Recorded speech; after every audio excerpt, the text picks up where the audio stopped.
had an event earlier, and one of the gentlemen was talking about black men and mental health. And so one of the things that stood out to me was, talking about kids. And so, um, you know, how if our young black kids, especially our boys, if they aren't, if we're not talking about their mental health and things like that as they're growing up, how does that show up once they become a mature man?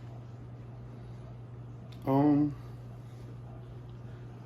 a lot of us in the black community, there's no mental health conversation. That's a new conversation for black people, period. Not just men. That's new.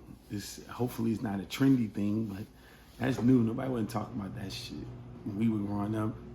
Even if you saw a family member that was, you know, very visibly touched and they put him in the back room and, leave him alone. He all right, he used to, we made jokes like tell you walk it off when something happened to you.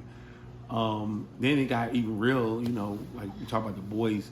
Of course, you're not supposed to cry if you're a boy, be a man and you're only 6 years old. All that type of stuff. But it shows up when you're 40 and you just start crying for no reason. Anything makes you cry. You just have a conversation and you get emotional. And you're overflowing with emotions that you've been holding on to. You can't hold on to it forever. Once your life calms down and you don't have nothing to fight anymore. You don't have enough things to harden yourself up for. You got kids running around and your life is simple. Especially if you somebody come from the street, now you're not in the street no more, and you haven't spent the last 10 years just going to work and coming home, and you're around, your kids and your family, and it's nothing making you hold it in anymore. And so, your movie that you usually think it was it was just you had to be hard. You saw your favorite character die. You might share a couple. You talking to somebody and you're crying. You're like, where the hell that come from? It's been bottled up. People lash out. When you don't let your anger out in a proper manner, you're gonna let it out some point. So that's a thing. If that person had trauma, unrealized trauma or unchecked trauma gonna come out somewhere else. So there's a couple of things that can happen to somebody once they get older. But again, just didn't know, man. Like, you got to give the people that raised us grace, because they didn't know. They had to be hard.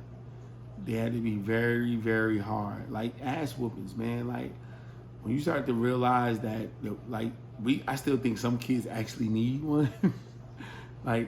But you can really think it through. Like, okay, I'm a 6-foot dude, right? So I don't have to put my hands on my child, especially my daughter, because if I raise my voice, she's going to, for the most part, 99% of the time, gonna do what I tell her to do, right? So putting my hands on it is just a little extra. But back in the day, that was an automatic thing. It went straight to the ass whooping, like straight to that. Talk while you getting ass whooping, or talk after the fact. You know what I'm saying? But that's what they saw. Get the strap, go. That meant something different back in the day. It meant the actual strap, not a gun. Or go to get the switch off the tree. That was psychologically damaging. If somebody's sending you to go get the thing you gonna whoop their ass with, and people would go and do it. I got hip to it after a while. I'm like, nah, I'm not about to do it. I'm gonna go out here and I'll be back in an hour or two. Maybe she cooled off, but that's what happens. So you got to do better every generation. You know what I'm saying? I still think my kids, can get an ass cutting, but I have guidelines and rules of why I will whoop them. Not because I'm mad, not because they ask me too many questions, not because of, they really have to do something real bad for me to put my hands on them in that type of way.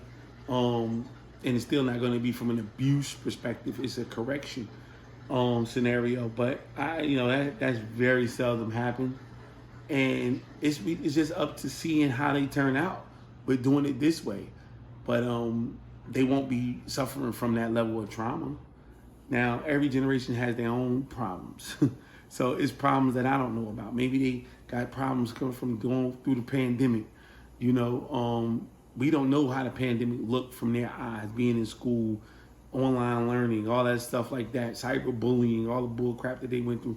So we don't know what the trauma has been created from that perspective. But I know good and well they're not gonna have no trauma from my unchecked trauma that I'm passing on to them, and I'm mistreating them, and I'm giving them the same negative treatment I got.